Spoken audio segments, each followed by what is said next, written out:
Hello and welcome to The Binge Thinker. My name is Jameel Raymond. It's an absolute pleasure to have you here as always.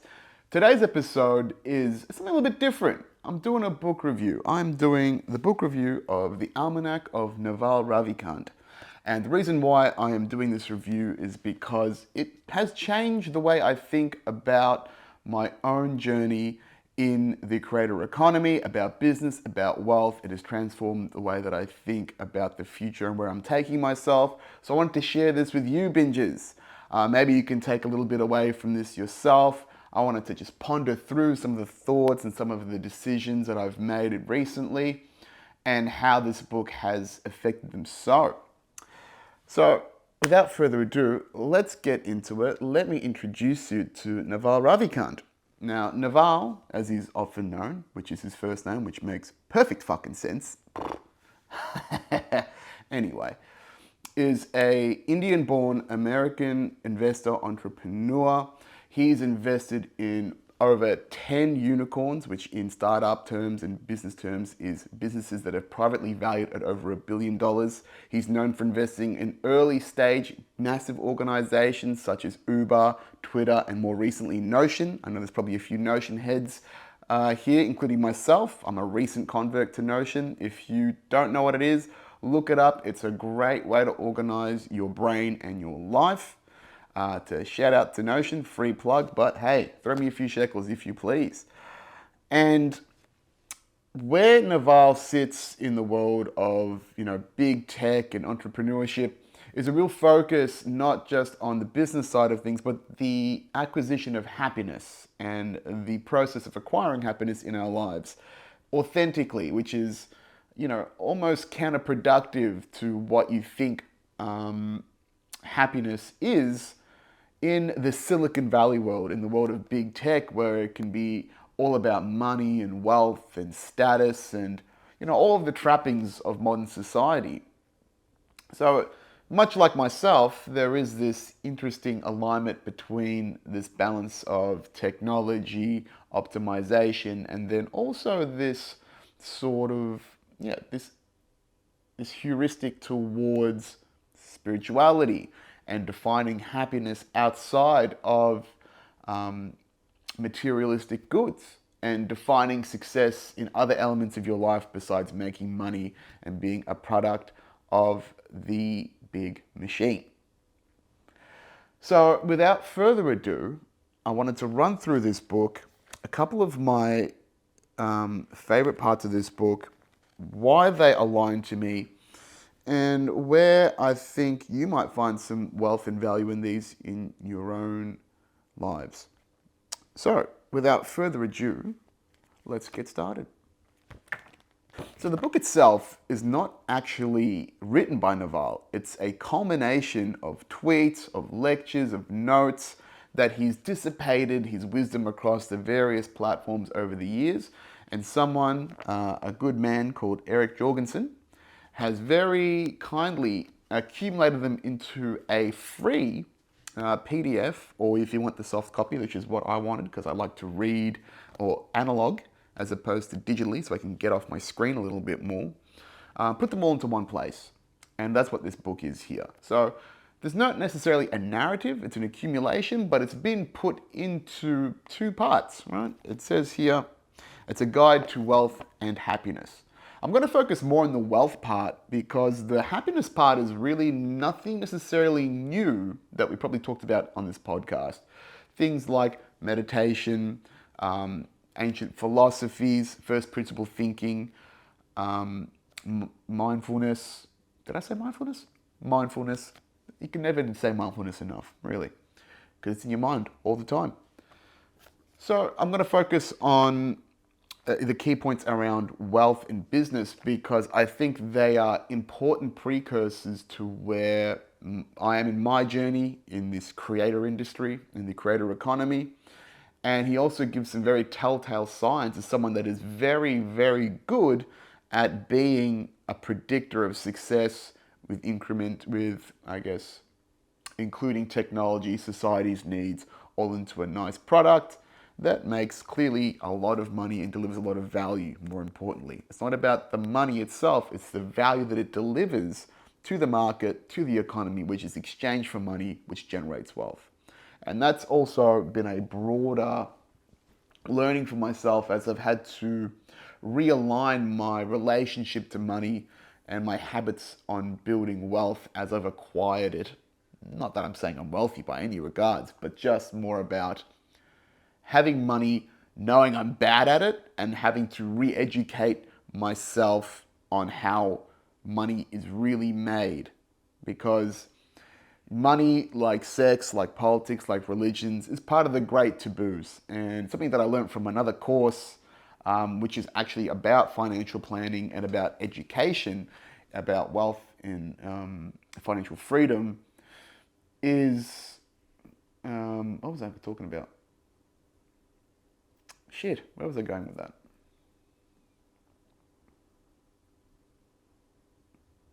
I've completely forgotten what I was talking about mid-sentence. Classic binge thinker, just completely going off tack. This is what happens when you riff. More on that later. We'll fix that in post. Maybe, maybe not. Authenticity, huh? I fucked up, and that's okay. That's okay. I fucked the fuck up. How bad is that?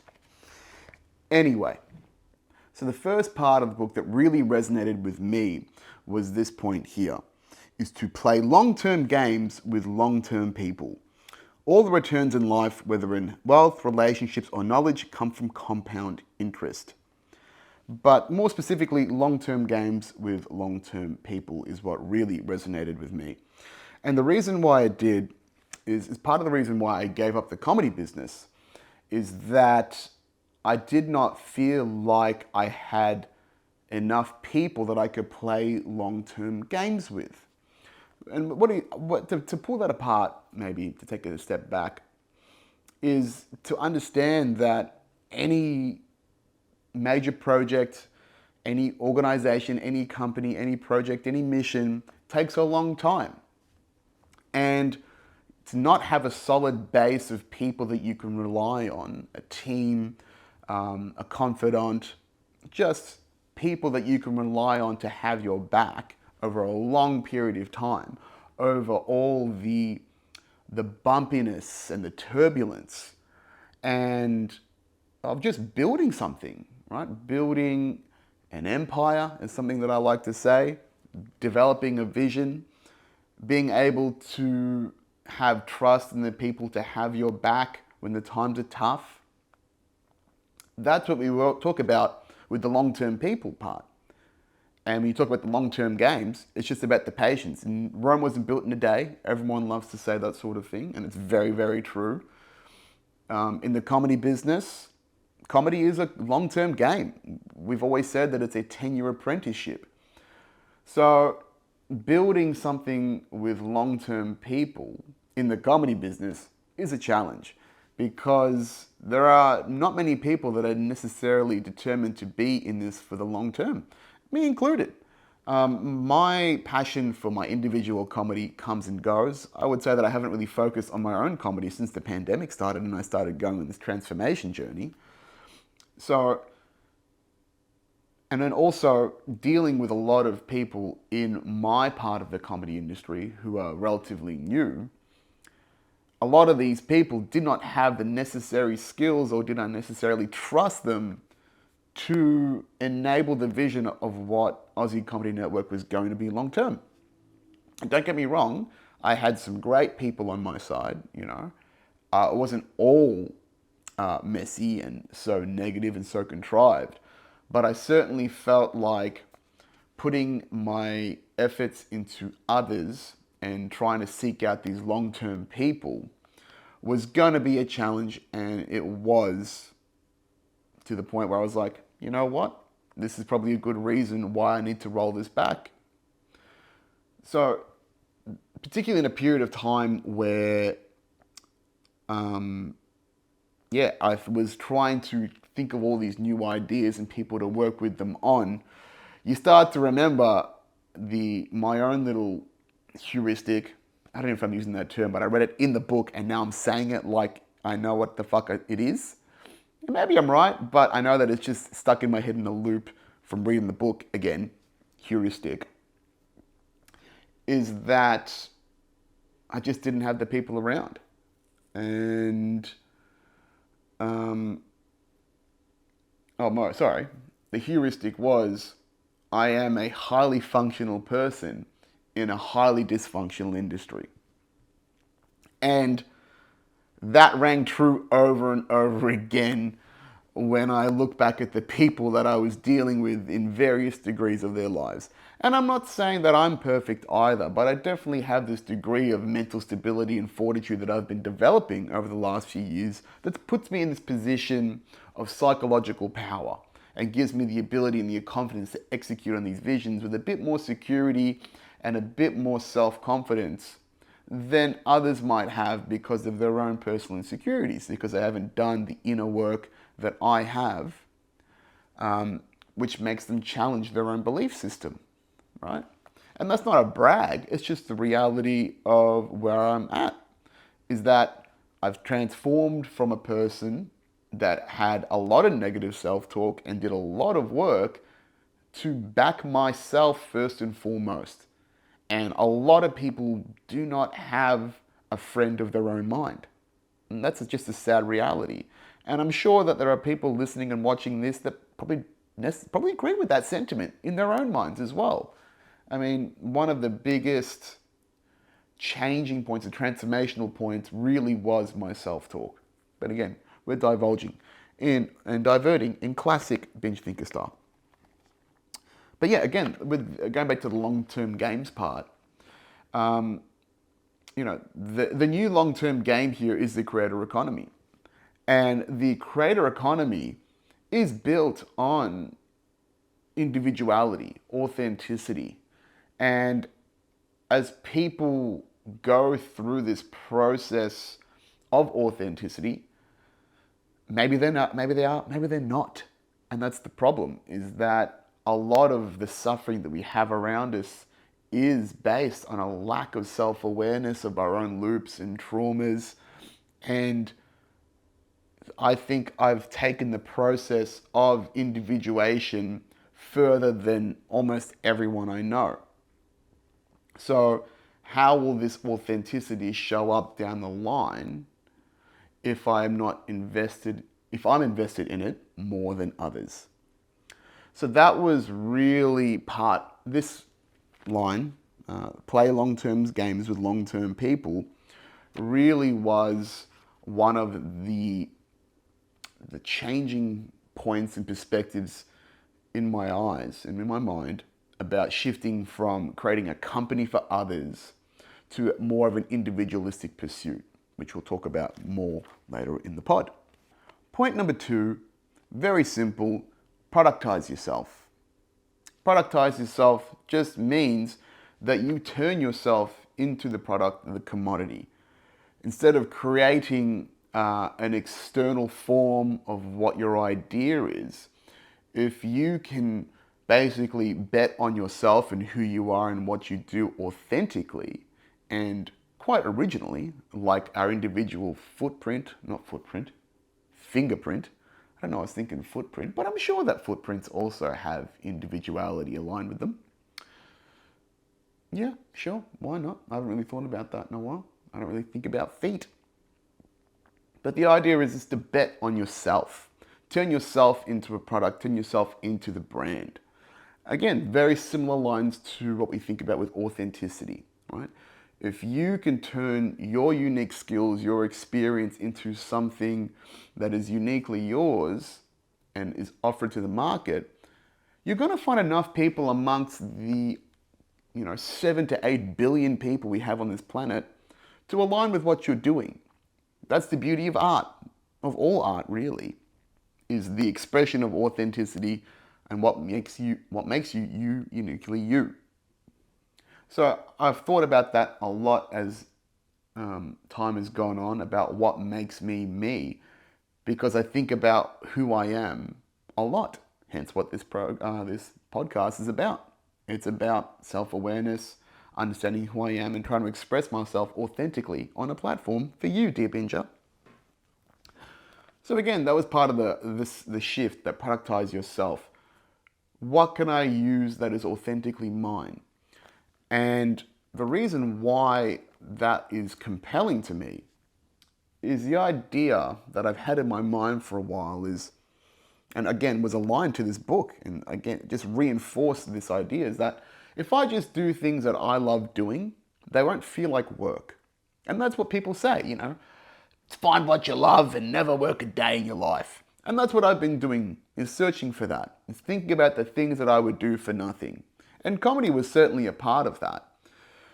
But eventually you do have to integrate commerce and passion at some point. But that's not to say that I would not do it forever. If someone told me you could do comedy as much as you like but never get paid for it and make it big, I would probably still do it. But the waning, coming and going of what comedy is, for me, because I have so many other interests in my life, meant that I couldn't necessarily commit time, energy, money, and not necessarily go all in my identity on it. So the idea of myself in the productize yourself has a much broader definition, because I'm still discovering who I am, and I know there's so many more elements to who I am that I could probably productize a lot better than comedy. Because in the reality of things, I'm only still, a third to halfway through the apprenticeship of comedy itself. And it's part of the reason why I think ACN failed, which I'll talk about in a later rep, about the concept of ikigai and why it failed for me. So productizing myself meant, okay, sure, if that's so impactful to me, I'm not really productizing myself in the pursuit of what I'm doing with Aussie Comedy Network, so maybe it's time to go back to the drawing board a little bit. So again, it really, I wouldn't say undermined, but definitely reaffirmed some of the questions I had about the business that were, I guess, deep truths, as opposed to the tactical obstacles that would get in my way about starting my own company and starting my own business and my own pursuit. Is more about, I think there is this idea that deep truths that resonate can break through pretty much everything, right? Great comedy has truth to it. And more often than not, when you hear something that is so painfully true in comedy, you're not laughing at the absurdity of it. You're laughing because you resonate with that message. That's why I love comedians like Patrice O'Neill. You can't fuck with the truth, is one of the great things that Patrice said. So yeah, productizing yourself means also, productizing yourself is also another inherent part of the creator economy. Who we are as individuals, putting our own individual brand behind it, our experiences, our authentic selves behind it. That really is the future of the creator economy. And all of the big names that you see in the new media landscape are not necessarily, they're shows, but they are the individuals behind them that are the real value pools, right? Particularly in the comedy industry, it's all about who you uniquely are and your unique voice. So the expansion and the productization of myself is part of the broader pursuit, because, quite frankly, I'm much more than a comedian. Another great thing that Naval talks about in this book is leverage. Utilizing your resources around you to create efficiencies, either time, money, energy, and identity, as we've talked about many times on this podcast. But the real thing that got to me, that really sparked something, was this line here. There's many forms of leverage, right? Labor is one, money is another one.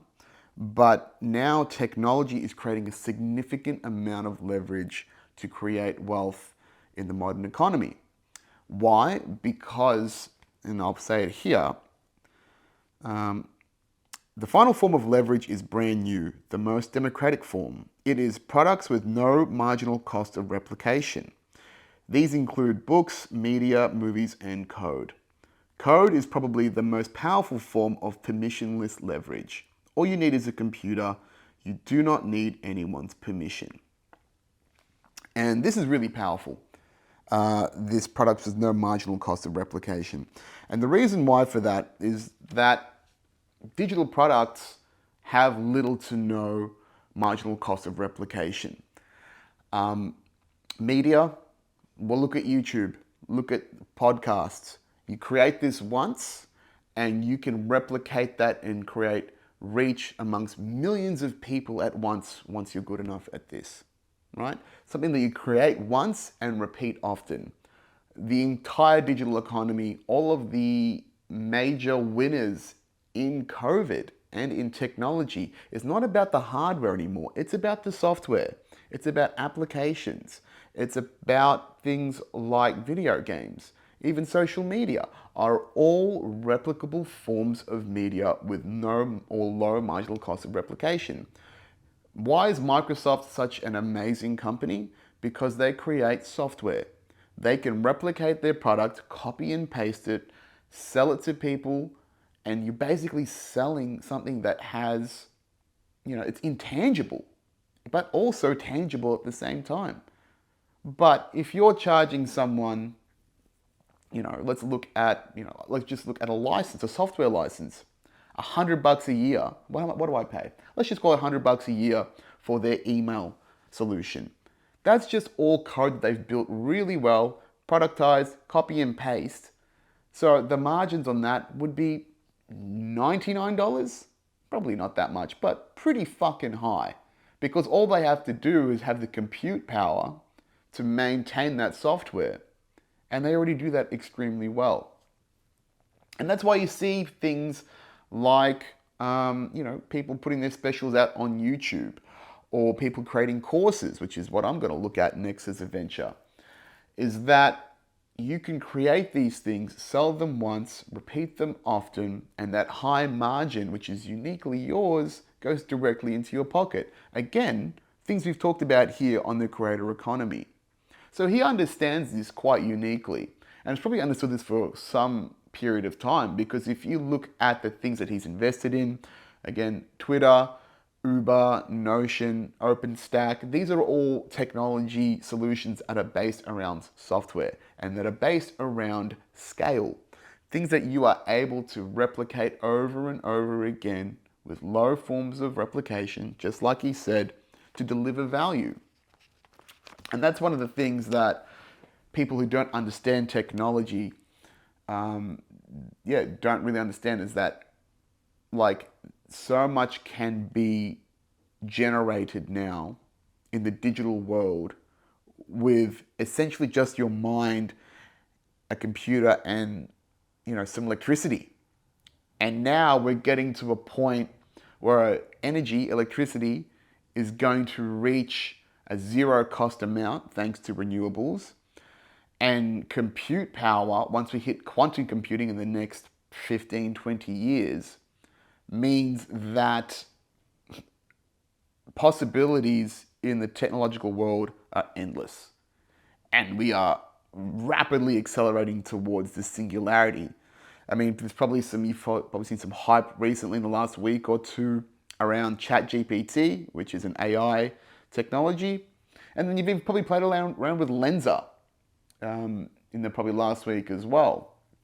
Now, they're amazing technologies, and everyone's talking about the digital disruption, right? About how people's jobs are going to be made redundant in the face of AI. And this is something I talked about in the first couple of episodes of my podcast, because I sensed it.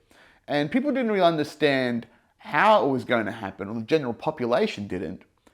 But now, when you've got the technology in front of your face, open for general access, people are starting to recognize, oh shit, I'm in trouble here.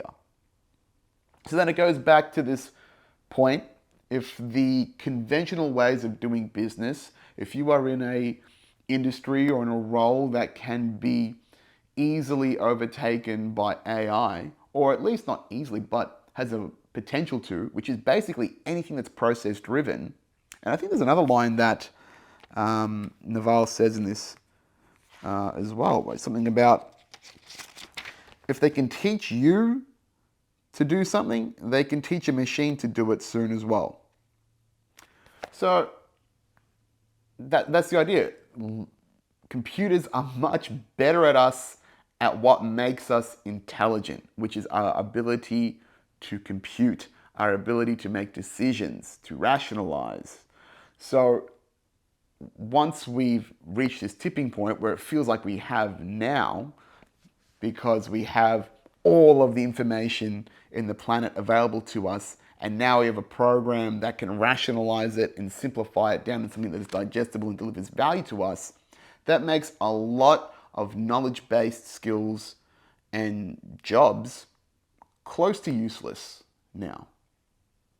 Which again, for me, shows that, hey, now's a good time to start building something that is uniquely mine and focusing on the people skills and the humanity and the eternal markets of what humanity wants.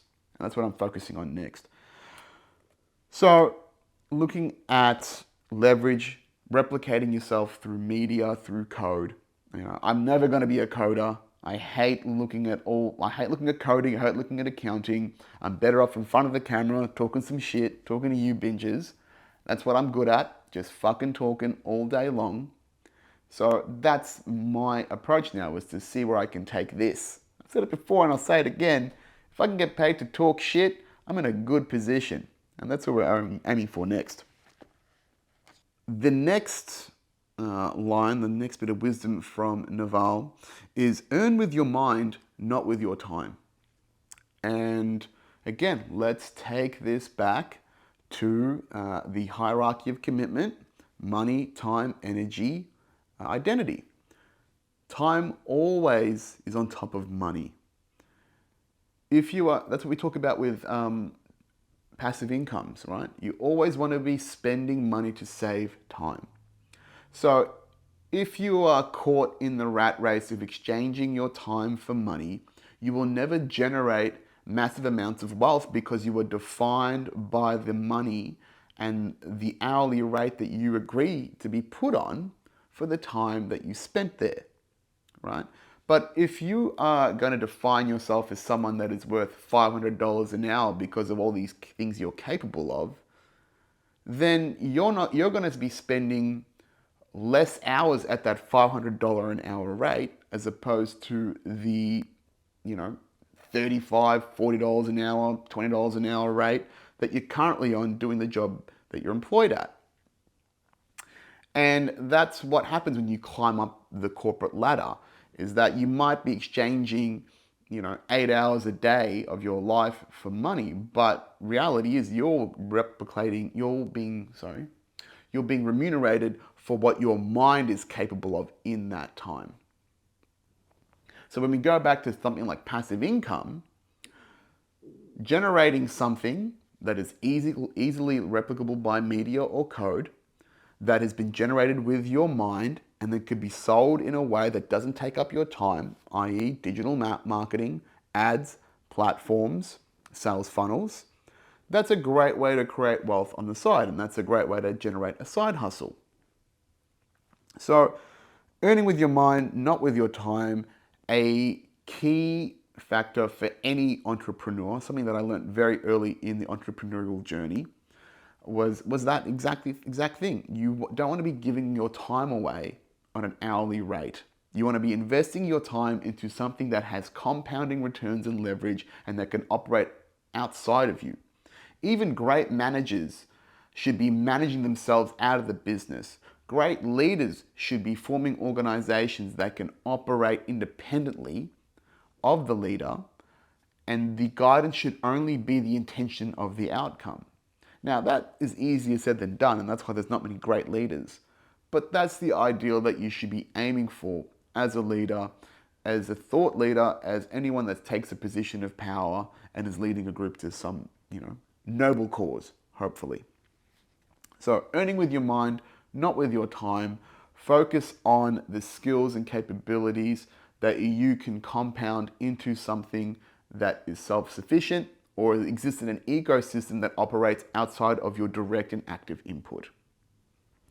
So on the happiness side of things, talked to you before, most of the things that Naval recommends is nothing that you probably haven't heard before. I think it is just the application of these things that we find so difficult in our lives for some reason because of the way our ego dominates our mind. Naval calls himself a rational Buddhist. So probably coming from his background of, his Indian background, Buddhism would be a big part of his life, but the rationality of logic, and probably taking away that, hyper spiritual element of what Buddhism is, focusing more on the realities of the present day and the realities of the present moment more than anything else. So things like minimizing your judgment, having a healthy body, healthy mind, which connects to you spiritually, minimizing what people think about what you do and who you are. Again, these are all just, the things we hear, the nice little fluffy mothering statements. But it just seems a little bit more direct coming from someone that is self-defined as wealthy and very happy, right? It's just to go, hey, this shit actually works. I've got all the money I need in the world, but at the end of the day, I'm still doing the fundamental basics that everyone talks about, right? Backing yourself first, minimizing judgment, having a healthy body, meditating, having clarity of mind. These are the tools that are used by the highest performers over and over again. They just compound the simplest things every single day until they create additional leverage. And again, all of the life's great returns, like you just said, come from compound interest. Compounding these good, beneficial habits every single day that put your mind and your perspective of life into a healthy forward state. Minimizing atrophy, minimizing, what is that word that I'm thinking of? It's not atrophy, but minimizing, entropy. Minimizing entropy in society, in your own day, in your own energetic body, having a healthy mind, body, and spirit. So really, if it's good enough for a multi-billionaire, 10 minutes of meditation is probably going to be pretty good for you as well. And also, don't take yourself so seriously. One of the other things he talks about is how, I think from the Buddhist perspective, how small we are in the universe. So no matter what, this is all going to disappear one day. No one's going to remember it. So just be free in that process of judgment and really focus on the happiness of the present moment. And to wrap up the book review, I'm going to repeat the last line in the book, which really just summarizes the entire book, which is what you want, really. You want things to be wrapped up in a nice little bow, which is health, love, and your mission, in that order. Nothing else matters. And that's a pretty simplistic way, but also very, very poignant way, I would say, to put that.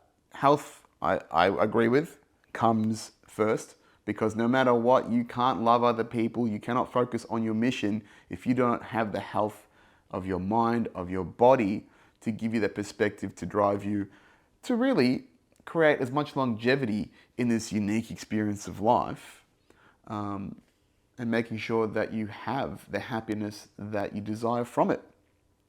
Love comes second, but that makes sense. I think it's unhealthy to love other people more than yourself, and that's something that I've learnt over the last few years, is that I definitely put too much of myself into other people and not enough into my own self-love and my own self-determination. And the mission. As a masculine man, the mission is our purpose. Defining our purpose through our mission, that is the masculine way. That is what is defined by David Data in The Way of the Superior Man, another book that I will review in due time. Fantastic read. Another essential for any man out there that is looking for more definition in their lives. It really is a spiritual manual for the modern man. I would put it up there with like the Jordan Peterson 12 Rules for Life sort of power and capability as a remedy for modern man's malaise, the crises that we're seeing in modern masculinity. So again, we'll come to that book at another time. And I guess that's really true because if you're healthy, you've got love around you, and your mission is driving your, the wealth in your life, the opportunities. It facilitates the relationships that you've got, and it's able to fund a healthy lifestyle for you. That is pretty fucking right. That's all that matters. And I can tell you right now, my mission without health, with this ruptured bicep tendon that I'm healing, doesn't matter. To be focusing on my mission without love, without focusing on relationships to myself and to others, by burning myself out and working so many fucking hours to focus on the mission, it doesn't work.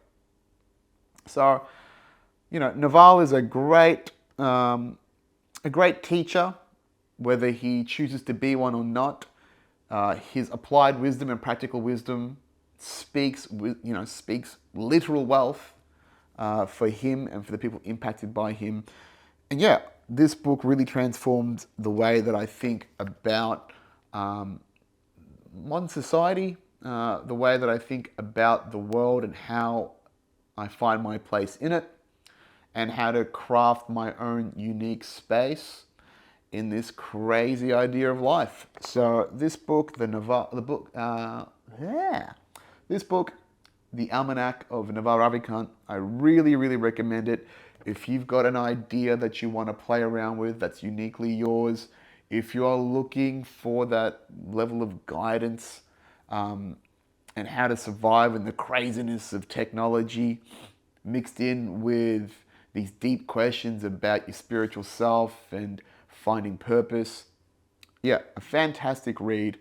Go out and get it. Get the PDF if you like. A great thing to replace the toilet scrolling of social media. Ditch Instagram, get the PDF, chuck it on your phone, give it a scroll instead. You'll be much smarter for it. Very grateful for this book and what it's taught me. And yeah, could not recommend this book enough. Hence why I've put it out to here for you, dear bingers. And to close off this episode, I want to make an announcement. I'm announcing that this is going to be the season finale of The Binge Thinker. What I mean by that is, for a while, I've been thinking that I could do this podcast a little bit differently. I could write it a bit more effectively. I've got some huge ideas that this book has alluded to. So for the loyal listeners, I'm going to give you the heads up on what I'm doing. My next great project is a sales course. I have 10 years in the sales game, in B2B and B2C, so selling to consumers, to the everyday person, and also selling tech to organizations, and creating great relationships with customers in that process. And I'm really passionate about sales, not because I like the idea of the art of the deal or anything like that. It really just comes down to this idea that I love helping people by solving their problems with a product. And it's pretty much been technology my entire career. So again, some of the fundamentals of this book, productizing myself, replicating it through media and code, something that's uniquely mine, 10 years of experience, high-performing experience, and also about happiness, something that I'm passionate about, something that I can talk to people often about. That's the next great project. So to rebuild this project and to also focus on version 2 of the Binge Thinker, and to finally act on all these thoughts that I've had in this process of being a little bit more focused, a little bit more, I'm just upping the quality of it, thinking I could do it a little bit better if I didn't have to consistently deliver something to you as the binger, the end user, on a weekly basis. I need some time to retool, to upgrade. My process of iteration is a constant, And I think if I really want to take this up to the next level, I need to take some time away and not have to give creative energy every single week for a bit so I can focus it on, yeah, doing all the little things that I think would really take this up a notch and deliver great value, insight, wisdom, and honestly, my best self to you, Binger. So I'm going to take a few weeks off the pod so I can upgrade it, work on this course, and I will take you through the journey of developing this because I think the fundamentals of what's been applied here with Naval's book and my own insights as to why I think could help people who are probably, again, curious, itching at that idea of theirs that they think they can make a reality. And if I can help you do that, then fucking great. It's more opportunity to create impact and happiness and, spread the joy and consciousness that I've been trying to do with this podcast. It's definitely not a goodbye. It's a goodbye for now. I will be back. I've said this before, this podcast, has had humble beginnings, but looking back at how much growth I've had over the last 12 months in putting effort into this, being able to create a platform of self-expression that I'm getting better at every time I do it, and to, get some great feedback from people and see it impact others, I can't let that go. And it's just about taking the time to do something right. Do it with quality, do it with maximum impact, and to go, hey, all great things come over time. You grow when you rest. And, I've had varying degrees of rest with going away on trips and now the bicep and whatnot. But, 2023 is right around the corner. This is a great time for everyone to slow down, reflect, and, yeah, iterate. Like I've said again, think about the ways you're going to iterate yourself for 2023. I'm thinking about that right now. And to achieve that, quite simply, I need some time to focus my energy, my resources to realize the vision and hopefully deliver something fantastic and unique for you bingers. I'm not going to let it all go for now, but I'm really going to step up the concepts around merging the modern world with the ancient technology, spirituality, the creator economy, first principle thinking. These are all these ideas I've had bubbling in my head and I've been teasing you guys for a bit for some time. And it's no good to talk about it. It's time to fucking do it. So I'm going to do it. I'm going to take some time. There's going to be a rebrand. There's going to be a real focused effort on the next version 2.0 of the Binge Thinker. And I'm really excited for it. I'm very, very excited for it. But most of all, I'm very grateful for you, bingers, for your time and attention. Thank you for, taking the time to hear me out. To listen to all my radical, dumb ideas sometimes, all these binge thoughts, these tangents. It's a lot of fun doing this. It's a challenge, right? It is a pain in the ass to have to do something that takes a lot of effort every week. But that's how you learn, is by putting yourself in the forge. So I'm going to wipe the sweat off my brow. I'm going to say thank you very much for being here, for being present with me. And, I hope you have a fantastic end of year. Please take the time as well to disconnect, reflect, and think about how you are going to come back in 2023 stronger, faster, better, binger. I don't know if that really works, but it sounded cool, right? And I'll be right here with you in 2023, giving you the wisdom and insight, hopefully a little bit sharper, a little bit clearer, and being able to help you apply, what I've found in this universe that I can pass on as wisdom to you. And I'm excited for it. And I'm excited to see the ways that it can help you. And please, give me the feedback, give me the insight. If there's anything that you would love to see more on this podcast or hear more about, reach out to me. I'm not dead. The socials are still all there. Slide in the DMs, get into my emails. Feedback for what you would love to see next is always appreciated. And you, Binger, are appreciated. Thank you very much for your time and attention in 2022. I'm very looking forward to seeing what we do in 2023 together. Thank you, bingers. I've been Jameel Raymond, aka Mexican Liu Kang. I thought of that a couple of days ago. Thought it was pretty funny. Maybe I'll put a comparison photo up. Maybe not. But thank you very much for your time and attention. As always, see you next year. Goodbye.